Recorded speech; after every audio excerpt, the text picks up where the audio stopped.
Deoxygenated blood वापस आता है लंग्स तक और हार्ट तक, और फिर हार्ट से लंग्स तक जाता है और फिर कार्बन डाइऑक्साइड बाहर निकल जाती है। तो पूरा प्रोसीजर हमने लास्ट क्लास में देखा था। उसके बाद आगे चलते हैं इसमें।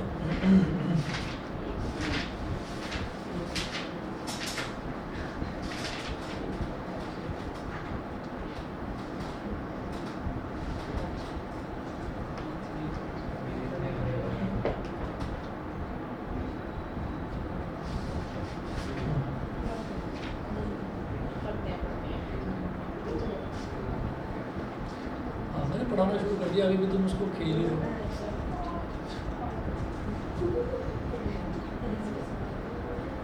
हाँ जी, तो अब आप आइएगा, इसमें हमने आर्टरीज, कैपिलरीज, लास्ट में हमने कैपिलरीज स्टडी करा था। तो कैपिलरीज क्या होती है? कैपिलरीज जो है वो जंक्शन होता है, यानी कि जॉइनिंग आर्टरीज को और वेन्स को ज्वाइन करने वाला जो बीच का सेक्शन है उसको हम कैपिलरी बोल देते हैं। ठीक है, अब आप आइए पेज नंबर 6 पर है, मैंने जो लास्ट में आपको नोट्स भेजे थे इसमें पेज नंबर 6 पर। ठीक है, भाई मैं क्लास मैं 9 बजे की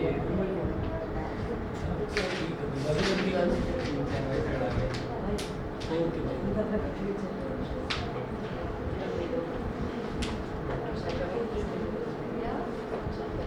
हाँ जी। तो इसमें देखिएगा veins are thin walled blood vessels which carry blood from all the parts of the body back to the heart. Veins are thin walled blood vessels. तो वेन्स जो है वो थिन वॉल्ड ब्लड वेसल्स होती हैं, बहुत पतली वाली blood vessels होती हैं which carry blood from all the parts of the body back to the heart.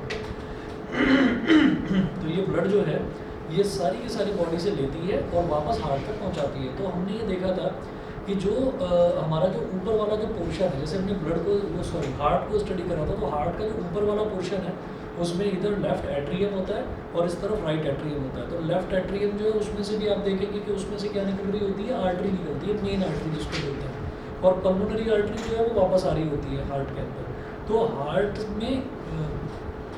Heart से जो निकलने वाला जो रास्ता है, जो निकलने का जो रास्ता हमने बना रखा है वो जो है वो आर्टरीज के थ्रू है। ठीक है, और हार्ट में जो वापस ब्लड आता है वो वेंट्रिकल्स के थ्रू आता है, वेन्स के थ्रू आता है। तो हमने ये कहा कि जो निकल रहा है वो आर्टरी से निकलेगा और जो वापस आएगा वो वेन के थ्रू आएगा। इसका मतलब क्या है? इसका मतलब ये है कि हार्ट तो एक बहुत बड़ा पंप है ना, वो पंप तो बहुत ज़्यादा प्रेशर के साथ ब्लड को फेंकेगा। तो जब वो बहुत ज़्यादा प्रेशर के साथ में ब्लड को फेंकेगा तो उसके लिए थिक वॉल्ड ब्लड वेसल्स की ज़रूरत है। तो थिक वॉल्ड ब्लड वेसल्स जो हैं वो आर्टरीज होती हैं। अच्छा, और जब पूरी बॉडी में ट्रैवल करके जब ब्लड वापस आ रहा है तो फिर वो उतने प्रेशर में वापस नहीं आएगा, वो उतने प्रेशर में वापस नहीं, वो आएगा धीरे धीरे। जब वो धीरे धीरे आएगा तो उसके लिए पतली यानी कि थिन वॉल्ड ब्लड वेसल्स भी काम कर जाती हैं। तो इसलिए भगवान ने वेन्स जो है वो कुछ इस तरीके की बनाई है कि वो थिन वॉल्ड होती है, वो पतली होती है। ठीक है, तो उसके लिए थिक वॉल्ड ब्लड वेसल्स की ज़रूरत होती नहीं है। थिक वॉल्ड कहाँ पर बनाई जाएगी? जहाँ पर ब्लड ज़्यादा प्रेशर में फ्लो करेगा। ज़्यादा प्रेशर में कहाँ पर फ्लो करेगा? जैसे हार्ट से सीधा जब बाहर निकलेगा। ठीक है, सर स्पेक्ट्रम की ज़रूरत क्या होती है? किसकी? स्पेक्ट्रम की सेप्टम की ज़रूरत ये होती है कि कहीं ऑक्सीजनेटेड ब्लड और डीऑक्सीजनेटेड ब्लड दोनों मिक्स ना हो जाए। जो लेफ्ट एट्रियम है उसमें ऑक्सीजनेटेड ब्लड होता है और राइट एट्रियम में डीऑक्सीजनेटेड, तो वो कहीं मिक्स ना हो। इस वजह से पार्टीशन होता है। अगर मिक्स होगा तो क्या होगा? अगर नहीं बचेगा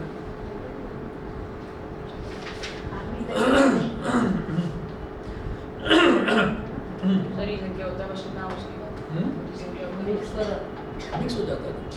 मतलब ये ना आपने सुना होगा कि हार्ट पंक्चर हो गया या हार्ट कोलैप्स हो गया, तो उसकी कोलैप्स होने की बहुत ज़्यादा, हाँ पंक्चर्ड हार्ट जी जो होल हो जाता है ना, वो कई बार ना बाई बर्थ भी होती है प्रॉब्लम कि कोई बच्चा हुआ है और उसको फिर वो सांस ही नहीं ले पाता, तो होता है। आजकल इसका इलाज भी है। सर कुछ बच्चे रोते सब भूल जाते हैं, रोते तो सांस लेना भूल जाते हैं। ऐसा होता है? हाँ मेरे साथ हुआ है। छोटे बच्चे तुमने इसकी शक्ल देख ली होगी, इसकी सांस देखना लेना भूल गई होगी। ये बड़ा है ना?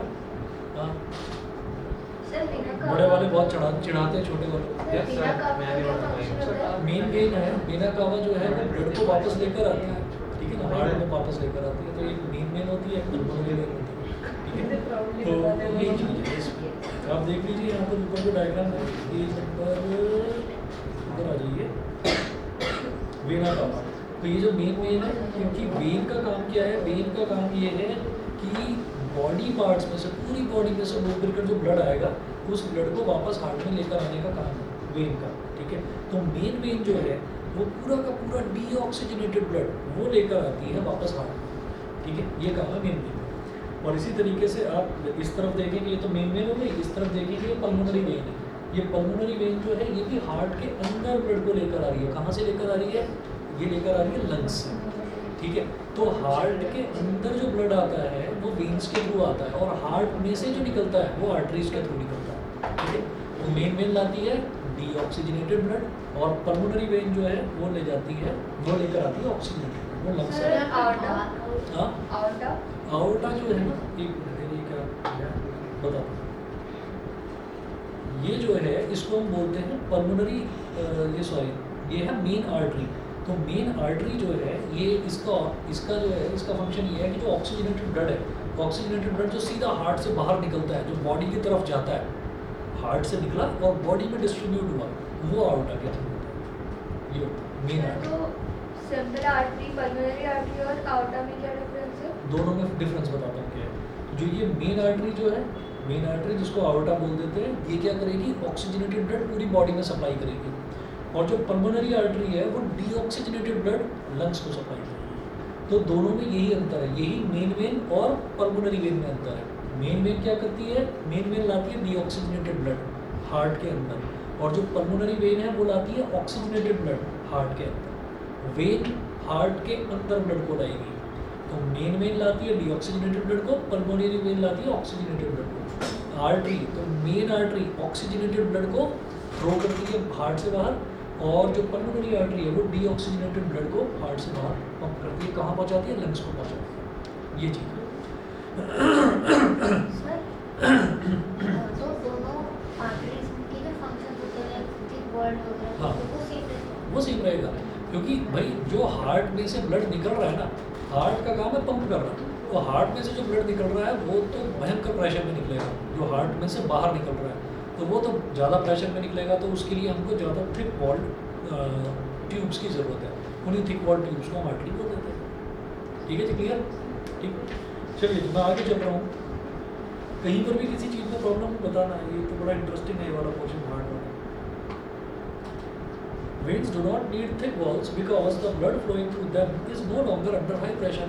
तो जो वेन्स है, वेन्स में क्या है कि इधर उधर से जो ब्लड है पूरी इधर उधर से, मतलब पूरी बॉडी में से ट्रैवल करके जो ब्लड वापस आता है हार्ट में, वो वेन्स के थ्रू आता है, ठीक है। वेन ब्लड को कहाँ लेकर आती है?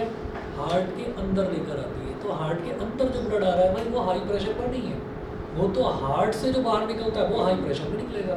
किसी मोटर के अंदर जो पानी जाता है वो तो नॉर्मल प्रेशर का होता है। हम मोटर जो है, मोटर में से जो पानी बाहर निकलता है वो हाई प्रेशर पर निकलता है, तो उसके लिए ज़रा टाइट ट्यूब की, हार्ड ट्यूब की ज़रूरत पड़ती है। तो वही चीज़ है कि veins do not need thick walls, veins को ज़्यादा थिक वॉल्स की ज़रूरत ही नहीं होती, उसमें जो ब्लड फ्लो होता है वो बहुत मतलब कम प्रेशर पर फ्लो होता है।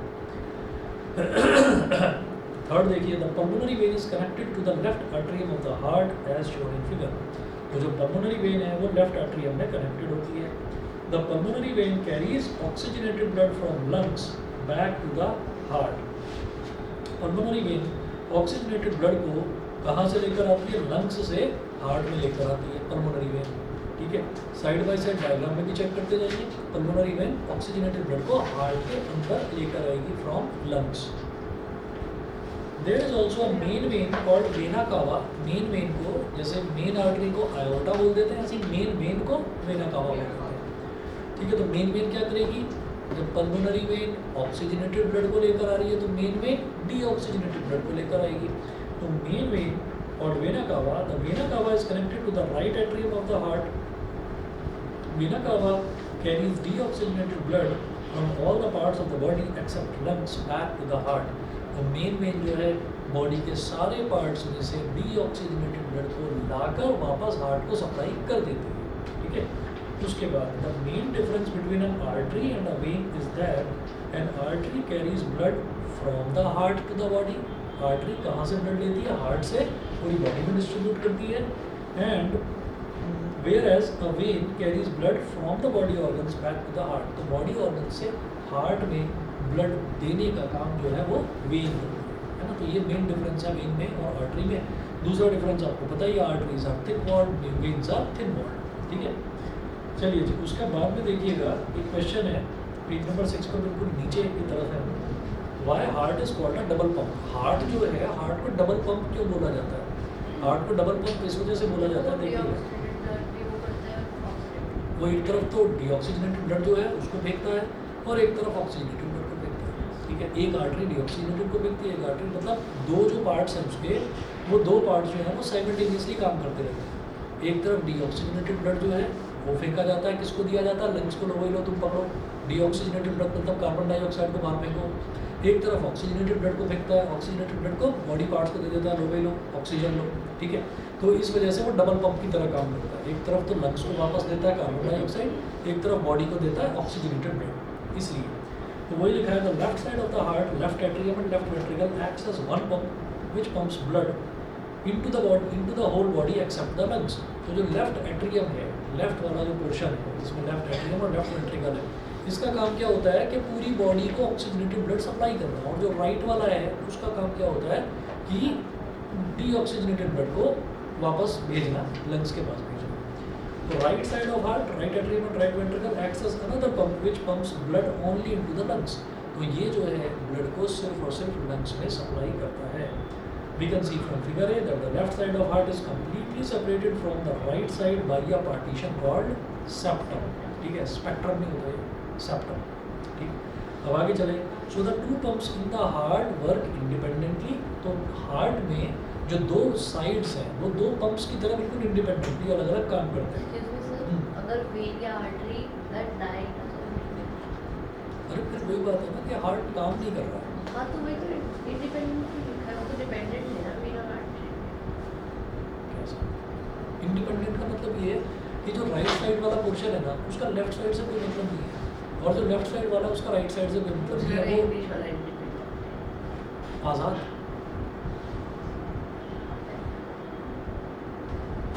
समझ गए उसने क्या पूछा था? सब कुछ फालतू पूछा। हाँ, दिमाग नहीं था ना पढ़ाई में, इसलिए नहीं दिमाग था तो पूछा कि ये तो डिपेंडेंट है पर इंडिपेंडेंट है। क्या पूछा था इसने? जो इंडिपेंडेंट है, इंडिपेंडेंट को लिखा है। इंडिपेंडेंट को इंडिपेंडेंट क्यों लिखा है? डिपेंडेंट है पर इंडिपेंडेंट क्यों लिखा है? मुझे लगा कि इन सारा डिपेंडेंट दोनों ही किसी न किसी अलग दुनिया में थे, ऐसा लग रहा है ना? अरे भाई भास्कर, तुमने स्कोर तो नहीं पूछ लिया था उससे कहीं? स्ट्रेस में पूछा था, अभी हम कंफ्यूज हो गए। अरे परेशान मत करा करो उसको, उसे मैं परेशान करूँगा सर, तुम नहीं करो। चलो जी, so the two pumps in the heart work independently. इस वजह से जो दो पंप्स हैं बिल्कुल इंडिपेंडेंटली अलग अलग काम करते हैं। उसके बाद देखिए भाई, oxygenated blood and deoxygenated blood next है। The blood carrying oxygen in it is called oxygenated blood. जिस ब्लड में ऑक्सीजन होता है उसको ऑक्सीजनेटेड ब्लड बोल देते हैं। We get oxygenated blood in the lungs where the fresh oxygen of air passes into the blood. Where the fresh oxygen of air passes into the blood. तो यहाँ पर ऑक्सीजन, फ्रेश ऑक्सीजन जो air में मौजूद होती है वो जो ब्लड में पास ऑन कर जाती है, तो वो जो ब्लड है वो ऑक्सीजनेटेड ब्लड बन जाता है। The blood having no oxygen in it is called deoxygenated blood. The deoxygenated blood is formed in all the organs of the body except the lungs. तो deoxygenated blood सारे के सारे body organs में बनता है, सिर्फ लंग्स में नहीं बनता। लंग्स में ऑक्सीजनेटेड ब्लड जो है वो बनता है, क्यों? क्योंकि लंग्स में वो मिक्स होता है ना, उसके साथ में, ब्लड के साथ में मिक्स होता है। तो डीऑक्सीजनेटेड ब्लड लंग्स में नहीं बनता। डीऑक्सीजनेटेड ब्लड को लंग्स बस बाहर फेंकने का काम करता है, ठीक है, ब्लड को नहीं, सिर्फ carbon dioxide. Reason, this is because when the oxygenated blood passes through the organs of the body cells use up its oxygen and make it deoxygenated. तो body cells जो है उसकी ऑक्सीजन को, ब्लड में से ऑक्सीजन को ले लेते हैं, यूज़ कर लेते हैं and make it deoxygenated, और उसको deoxygenate कर देते हैं, ऑक्सीजन रिमूव कर देते हैं उसमें से, सारा यूज़ कर देते हैं। The deoxygenated blood, however, carries carbon dioxide in it, which is produced during respiration in body cells. Which is produced during respiration in body cells. यहाँ तक क्लियर है सर? ठीक है, तो आगे चलते हैं। हाउ सर डीऑक्सीजनेशन भी फिर कोई प्रोसेस होता है? ऑक्सीजन का रिमूवल, ठीक है। तो सेल्स का हमारे बॉडी के साथ होता है। हाँ, बॉडी के जो सेल्स हैं वो क्या करते हैं, वो ना ऑक्सीजन ले लेते हैं। अब एकदम से दिमाग में ये आता है कि डीऑक्सीजनेशन जो है वो तो एक तरह से रिडक्शन हो गया, ऑक्सीजन के रिमूवल को हम रिडक्शन बोलते हैं। लेकिन क्या है कि ये ना एक एक्सचेंज प्रोसेस है। इसमें क्या है कि ऑक्सीजन रिमूव हुआ ब्लड में से, ऑक्सीजन रिमूव होकर कहाँ गया, सेल्स ने यूज़ करा। क्योंकि हम ये कहते हैं कि रेस्पिरेशन जो है ना, रेस्पिरेशन पूरे के पूरे, जैसे हमने खाना खाया, तो हमने जो खाना खाया तो वो खाना जो है उसमें से जो न्यूट्रिशन निकला, वो जो पूरा डाइजेशन वाला प्रोसेस हमने करा था, तो वो जब फूड एब्जॉर्ब होता है ना, डाइजेशन के बाद जब वो फूड एब्जॉर्ब होता है तो वो बॉडी के हर सेल में एब्जॉर्ब होता है, हर पार्ट में, हर सेल में एब्जॉर्ब होता है। तो हर सेल में जब वो फूड एब्जॉर्ब हो रहा है तो उसका उस सेल के अंदर भी डाइजेशन होगा। डाइजेशन किसके हेल्प से होता है, ऑक्सीजन की हेल्प से। तो अगर इतना सा कोई न्यूट्रिएंट है, जरा सा न्यूट्रिएंट है हर सेल के अंदर, तो उस इतने से न्यूट्रिएंट को इतना सा ऑक्सीजन भी चाहिए, जरा सा उसके रेस्पिरेशन के लिए, उसके डाइजेशन के लिए। तो वो ब्लड में से लेते रहते हैं उस ऑक्सीजन को, ठीक है। और जब वो ऑक्सीजन को लेते हैं तो हर एक सेल जो है ना वो रेस्पायर कर रहा है, हर सेल रेस्पायर कर रहा है। तो हर सेल ने ऑक्सीजन लिया और कार्बन डाइऑक्साइड ब्लड को वापस करा। तो ये जो डीऑक्सीजनेशन है, ये ना एक्सचेंज ऑफ गैसेज है, ऑक्सीजन लेना और कार्बन डाइऑक्साइड देना।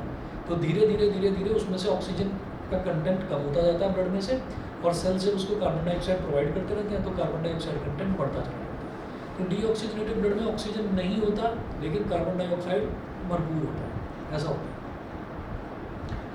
अब सुनिएगा, how heart circulates blood in the body. How heart circulates blood in the body. तो हार्ट जो है वो बॉडी में ब्लड को किस तरह से सर्कुलेट करता है। तो अब आप ये देखिएगा कि एक तरीका तो ये है कि भाई आपने पूरा का पूरा हार्ट का ही डायग्राम बना दिया, थोड़ा सा कॉम्प्लेक्स है तो इसको थोड़ा सा आसान बना देते हैं। देखिएगा, द हार्ट बीट्स, यानी कि beating of heart circulates the blood in the human body. It can be explained as follows. तो इसके नीचे ना जो ये ऐसे ना ब्लॉक बनाकर दे रखा है, तो वो कॉम्प्लेक्स सा जो हार्ट का डायग्राम है वो ना बनाकर ये एक ब्लॉक डायग्राम बना दिया है। अब इसको देखिएगा, इसमें प्रोसीजर और ज़्यादा अच्छे से दोबारा क्लियर हो जाएगा। वैसे तो आप समझ ही चुके हैं।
राइट एट्रियम,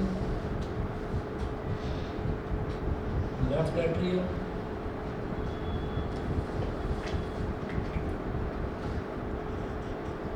राइट वेंट्रिकल,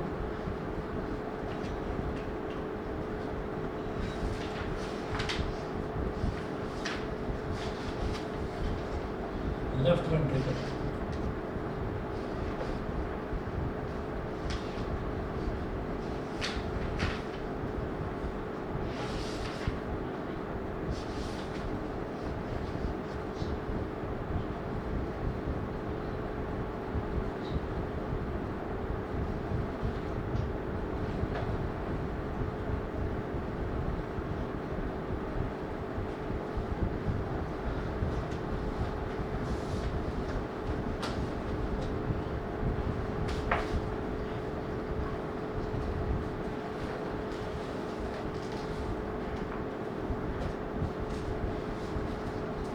यहाँ लिखेंगे main artery,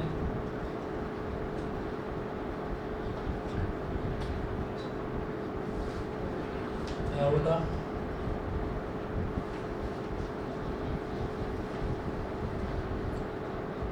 oxygenated blood,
main vena cava,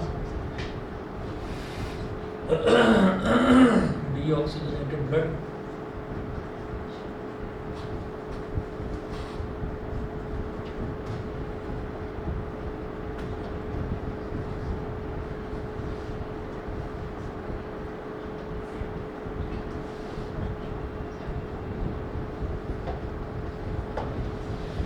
pulmonary artery,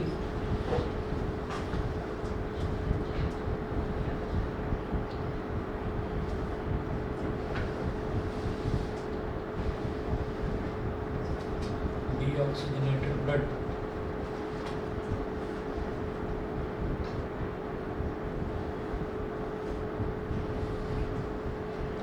अब जरा देख लीजिए, यही ब्लड सर्कुलेशन जो है, पहली चीज हमको बस ये याद रखनी है कि वेन जो है वो ब्लड को लंग्स के अंदर वो हार्ट के अंदर लेकर आती हैं वेन्स, और हार्ट से बाहर जो लेकर जाती हैं ब्लड को वो है हमारी आर्टरीज। ठीक है, तो अब जरा देख लीजिए यहाँ पर स्टेप बाय स्टेप आपको समझ में आ जाएगा। यहाँ पर पॉइंट बाय पॉइंट दे रखा है, तो फर्स्ट पॉइंट है, डायग्राम साथ में देखते रहें और फर्स्ट पॉइंट देखिए। फर्स्ट पॉइंट है when muscles of all the four chambers of the heart are relaxed. ठीक है, रिलैक्स्ड का मतलब क्या होता है? रिलैक्स का मतलब होता है कि वो एक तो होता है कंप्रेस्ड फॉर्म में, और एक रिलैक्स मतलब रिलैक्स एक तरह से एक्सपेंडेड फॉर्म में समझ लीजिए।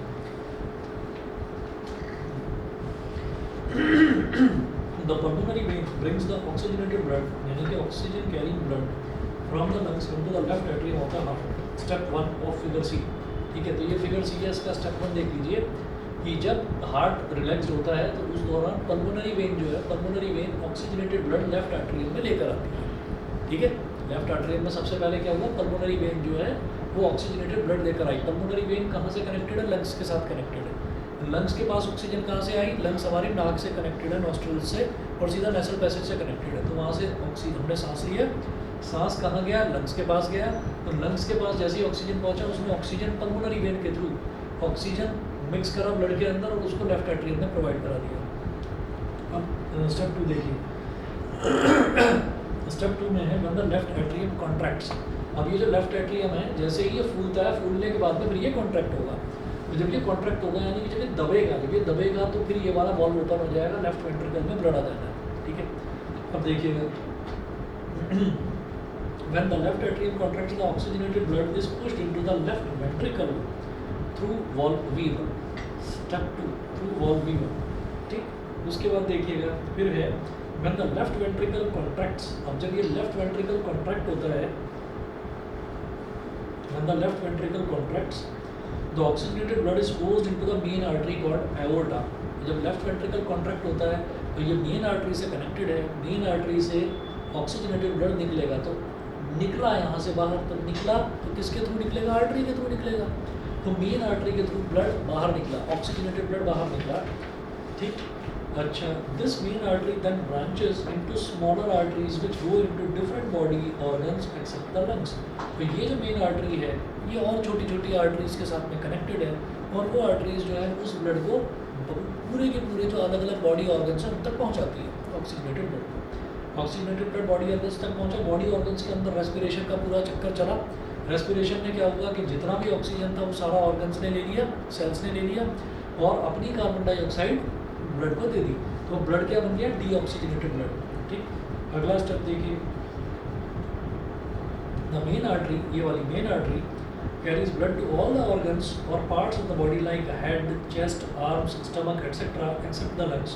When the oxygenated blood passes through the capillaries of the body organs, then it gives oxygen to the body cells. Since the blood loses oxygen here, we say that blood has been deoxygenated. उसमें से oxygen remove हो गया तो हमने कहा blood deoxygenate हो गया, oxygen नहीं है उसके।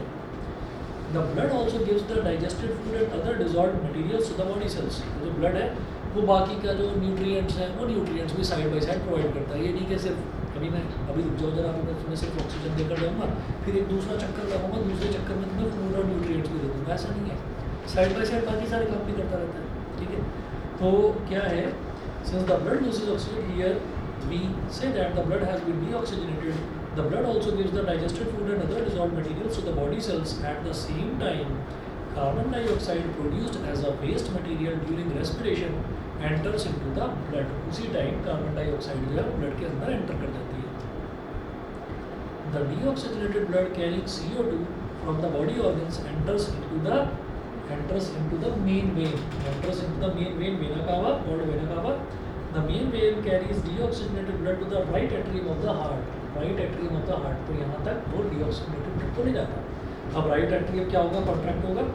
When the right atrium contracts, deoxygenated blood is pushed into the right ventricle through the valve V2. Valve V2 के थ्रू वो राइट वेंट्रिकल में पुशिंग कर दिया जाता है. तो वो यहाँ चला जाता है. राइट वेंट्रिकल किसके साथ कनेक्टेड है? Pulmonary artery. तो हार्ट ये जो बॉक्स बना रखा है ना, ये हार्ट का, ठीक है.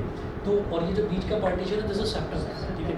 तो यहाँ से हार्ट से बाहर निकला ब्लड. तो जब हार्ट से बाहर निकला तो वो आर्टरी के थ्रू जाएगा. This artery is called pulmonary artery, ठीक है. When the right ventricle contracts, the deoxygenated blood is pumped into the lungs through the pulmonary artery. In the lungs, deoxygenated, अब lungs में पहुंच गया deoxygenated blood. In the lungs, deoxygenated blood releases its carbon dioxide and absorbs fresh oxygen from air. Lungs के अंदर क्या होता है? जो deoxygenated blood है, ये पूरी की पूरी कार्बन डाइऑक्साइड लूज कर देता है. और लूज करके कार्बन डाइऑक्साइड तो हम नॉस्ट्रल्स के थ्रू बाहर छोड़ देते हैं.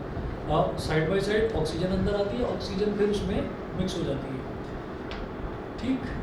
Releases its carbon dioxide and absorbs fresh oxygen from air, so the blood becomes oxygenated again.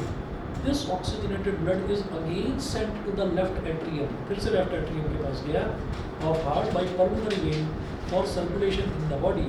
This process goes on continuously and the blood keeps on circulating in our body. तो ये जो process है ये continuously through out our life चलता ही रहता है, चाहे हम सोते हैं, जागते हैं, हंसते हैं, खेलते हैं, कुछ भी करते हैं, ये प्रोसेस पूरी लाइफ चलता रहता है, ठीक है. तो इसी तरीके से जो ब्लड है, blood keeps on circulating inside the body, ठीक है जी. क्लियर? उसके बाद देखिएगा पेज नंबर 10 पर अब हम आ गए हैं. क्वेश्चन है यहाँ पर, what do you mean by double circulation? Double circulation क्या होता है? सुनिए. A circulatory system in which the blood travels twice through the heart in one complete cycle of the body is called double circulation. एक circulatory system में जिसमें blood heart में 2 बार travel करे, heart में 2 बार आए, उसको हम क्या बोलते हैं?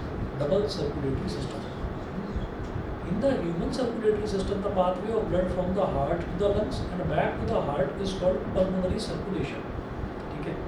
हम ये कहते हैं in the human circulatory system the pathway of blood from the heart to the lungs. Heart से जो लंग्स में जाता है ब्लड, ठीक है, and back to the heart is called pulmonary circulation, ठीक है.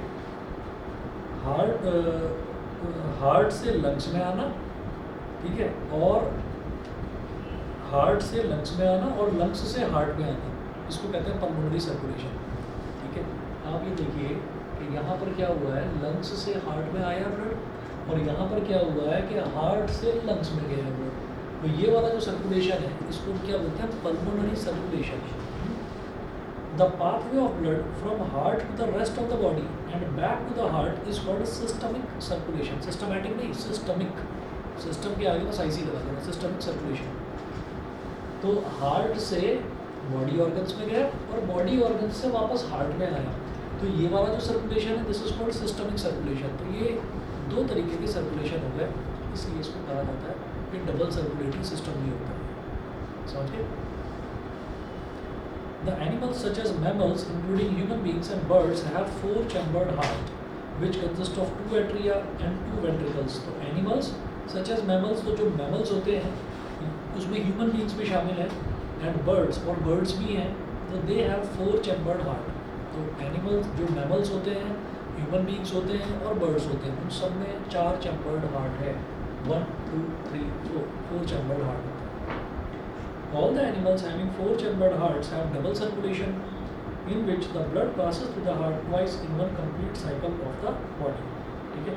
तो इन सब में ही 4 चैम्बर्ड हार्ट होता है, तो इन सब में डबल सर्कुलेशन होता है.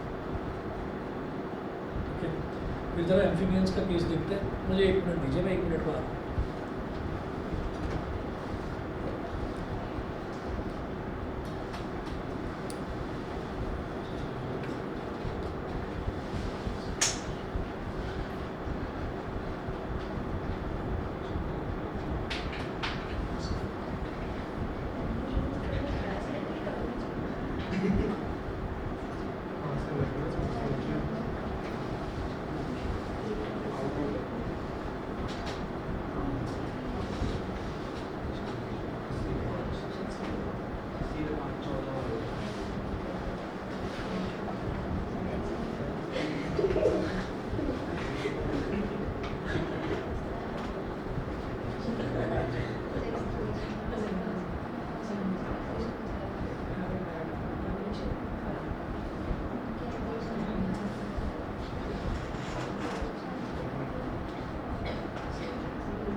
एक दो तीन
तुम्हारी सोसाइटी में रहता है नहीं?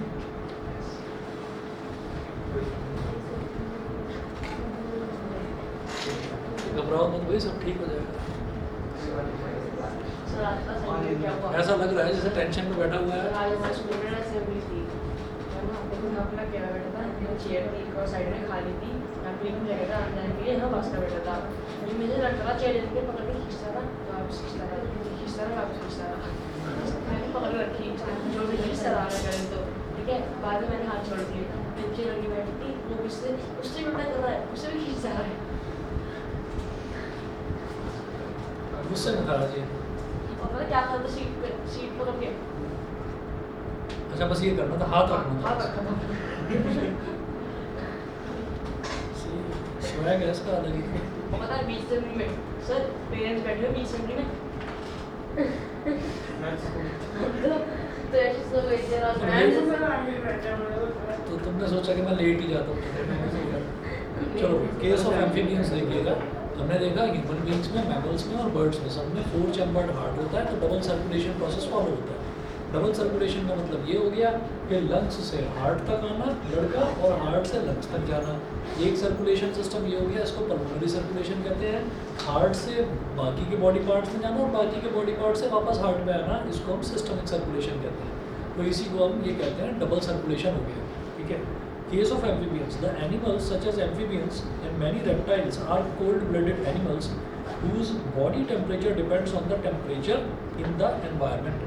ठीक है, तो कोल्ड ब्लडेड उनको ये कहा जाता है कि वैसे तो उनका जो ब्लड है वो बिल्कुल कोल्ड है, ठीक है। अब अगर बाहर ज़्यादा एटमॉस्फेयर ठंडा है तो तो उनका ब्लड भी और ठंडा हो जाएगा। अगर बाहर एटमॉस्फेयर गर्म है तो उनका जो ब्लड है वो भी गर्म हो जाएगा। तो ऐसा होता है जिसका खून पहले से गर्म है, उनका। हाँ जिसको खून पहले से गर्म है। हाँ, तो वो और गर्म हो जाएगा, ठीक है ना। अगर ज़्यादा गर्म हो गया तो ज़्यादा तेज ब्लड प्रेशर ज़्यादा हो जाएगा, ऐसा होता है भाई। हमारा भी तो खून गर्म हो जाता है जब हम खेलते हैं। और वो गर्म क्यों होता है? वो गर्म इस वजह से होता है कि सर्कुलेशन बहुत ज़्यादा फास्ट हो जाता है। सर्कुलेशन फास्ट हो जाता है तो इस वजह से काइनेटिक एनर्जी बढ़ जाती है। काइनेटिक एनर्जी पार्टिकल्स की बढ़ती है तो हीट जनरेट होती है। इस वजह से आप अगर कभी खेल कर आए तो अगर खेल कर आए में अभी हार्ट बीट तेज हो रखी है, तुरंत थर्मोमीटर लगाओ, टेम्परेचर देखो 104 105 ऐसे मिलेगा। कभी नहीं चेक करा? कभी नहीं चेक करा? ये तो करके देखो। सर पर 102 ही आया। हाँ तो कम खेली होगी ना तुम, थोड़ा ज़्यादा। सर 2.5 घंटा खेल है। अब मतलब पसीने वसीने आने चाहिए, थोड़ा नॉर्मल हो गया होगा ना टेम्परेचर। मेरा 107 आया था। 107 108 तक 108 तक तो वही होता है बस। उसके बाद तो वो उसको भी क्रॉस कर जाता। सर मैं 6 घंटे के लिए आया था। तो फिर तो बात ही अलग है। 6 घंटे खेलते हैं। चलो जी, अब उसके बाद देखिएगा, they do not need energy. उनको एनर्जी की जरूरत नहीं है एम्फीबियंस को। They do not need energy to maintain their body temperature and hence their requirement of energy is less. तो उनको अपना बॉडी टेम्परेचर मेंटेन करने के लिए किसी एनर्जी की ज़रूरत नहीं होती, इसलिए their energy requirement is less. उनकी एनर्जी की रिक्वायरमेंट बहुत कम होती है एम्फीबियंस की। अच्छा, the amphibians like frogs and reptiles like lizards. Amphibians जैसे फ्रॉग हो गए, रेप्टाइल जैसे लिजर्ड हो गई, have 3 chambered heart which consist of 2 atria and 1 ventricle. ठीक है, तो उनमें 2 ही एट्रियम होते हैं और 2 एट्रियम होते हैं और 1 वेंट्रिकल होता है, single ventricle. The oxygenated and deoxygenated blood mix to some extent in amphibians and reptiles। तो amphibians में और reptiles में काफ़ी extent तक oxygenated blood और deoxygenated blood mix हो जाता है, ठीक है ना। चलिए जी, however amphibians and reptiles also have a double circulation of blood। उनमें भी डबल सर्कुलेशन होता है ब्लड का, लेकिन उनमें वेंट्रिकल जो है वो 2 ना होकर वेंट्रिकल 1 ही होता है, इसलिए 3 चैम्बर्ड हार्ट बोला जाता है। सही है, आगे चलिएगा। अगला केस देखते हैं, case of fish. The fish has a 2 chambered heart which consist of 1 atrium and 1 ventricle. Fish जो है उसके पास केवल 2 चैम्बर्ड हार्ट होता है। 2 चैम्बर्ड हार्ट का मतलब क्या है कि 1 एट्रियम होता है और 1 ही वेंट्रिकल होता है। अच्छा, the fish does not have lungs, it has gills to oxygenate blood. Fish के पास लंग्स नहीं होते, उसके पास सिर्फ गिल्स होते हैं ब्लड को ऑक्सीजनेट करने के लिए, मतलब ब्लड में ऑक्सीजन के मिक्स करवाने के लिए उसके पास केवल गिल्स होते हैं, लंग्स नहीं होते। In a fish the heart pumps deoxygenated blood to the gills. जो हार्ट है वो गिल्स को डीऑक्सीजनेटेड ब्लड दे देता है। The flow of blood in a fish is called single circulation because the blood passes through the heart of fish only once in one complete cycle of the body। ठीक है, the flow of blood in a fish is called single circulation। Single circulation इसलिए बोला जाता है क्योंकि blood passes through the heart of fish only once in one complete cycle of the body। तो एक complete blood cycle में जो blood है वो केवल एक ही बार हार्ट में पहुंचता है, तो इसलिए उसको सिंगल सर्कुलेशन बोला जाता है कि सिंगल सर्कुलेशन होता है फिश के केस में। फिश के केस में 2 चैम्बर्ड हार्ट, ठीक है। एम्फीबियंस के केस में 3 चैम्बर्ड हार्ट, रेप्टाइल और एम्फीबियंस और रेप्टाइल्स के केस में 3 चैम्बर्ड हार्ट, और human beings, mammals and birds इनके केस में 4 चैम्बर्ड हार्ट्स। ठीक, उसके बाद आ जाइए heart beats. One complete contraction and relaxation of the heart is called a heart beat. एक बार कॉन्ट्रैक्ट होना, एक बार रिलैक्स होना, ये जो पूरी साइकिल है इसी को हार्ट बीट बोल देते हैं। The heart usually beats about 70 to 72 times in a minute when we are resting. जब हम रेस्ट में हैं तो हार्ट जो है 70 से 72 टाइम्स तक ही बस बीट करता है 1 मिनट के अंदर। This means that the heart pumps out blood to the arteries about 70 to 72 times per minute. तो हार्ट जो है वो आर्टरीज को ब्लड पहुंचाता है 1 मिनट में 70 से 72 टाइम्स। ठीक है, उसके बाद आपका पल्स है और ब्लड प्रेशर है। पल्स वाला देखिए, every time the heart beats blood is flows into the arteries. जब हार्ट बीट होती है तो blood is flows into the arteries, तो ब्लड को आर्टरीज में फोर्स कर देता है। ठीक, heart the expansion of an artery each time the blood is flows into it is called pulse. तो जो आर्टरी है जब भी ब्लड उसमें से निकलेगा तो आर्टरी थोड़ी सी एक्सपैंड होगी, उसी को हम पल्स बोलते हैं। ठीक है, और आर्टरी का एक्सपेंशन जो है ना वो यहाँ तक महसूस होता है। आपने देखा होगा पल्स चेक करने के लिए यहाँ पर डॉक्टर जो है कई बार हाथ लगाते हैं और देखते हैं कि पल्स नॉर्मल है या नहीं है, बहुत ज़्यादा तो नहीं वो फ्लक्चुएट कर रही है, बहुत धीमी तो नहीं है। ठीक, तो इसको पल्स बोलते हैं। The expansion of an artery, artery का एक्सपेंशन जो है every time the blood is flows into it, ठीक, इज कॉल्ड अ पल्स, इसको पल्स बोलते हैं। Since the heart beats about 70 to 72 times per minute, therefore the pulse rate of an adult person while resting is 70 to 72 times per minute। तो pulse rate भी वही होता है, जो heart rate है वही पल्स रेट है, ठीक है। सर एक आर्टरी का एक्सपेंशन पॉइंट है, दोनों आर्टरी का? एक आर्टरी का, एक आर्टरी का। तो सर पल्स ज़्यादा नहीं होनी चाहिए आर्टरी? नहीं, ऐसा होता है कि एक कंप्लीट साइकिल में आर्टरी जो है वो आर्टरी हमारे बॉडी ऑर्गन्स को ब्लड सप्लाई कर रही है, ठीक है। तो हम बस एक ही उससे पल्स ले लेते हैं बस, तो वो 70 to 72 टाइम्स एक तरफ तो वो बॉडी ऑर्गन्स को ब्लड सप्लाई कर रही है ऑक्सीजनेटेड ब्लड, और एक तरफ जो दूसरी आर्टरी उसी टाइम वो दूसरी आर्टरी का डीऑक्सीजनेटेड ब्लड सप्लाई कर रही है।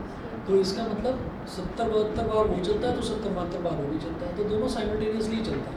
तो इसलिए ये नहीं कि हम दोनों को ऐड करके हम बता देंगे, है ना, दोनों ही कर रहे हैं, साथ साथ काम करते हैं, तभी उसको पूरे कंप्लीट साइकिल माना जाएगा, ठीक है। अब आगे देखिएगा, ब्लड प्रेशर।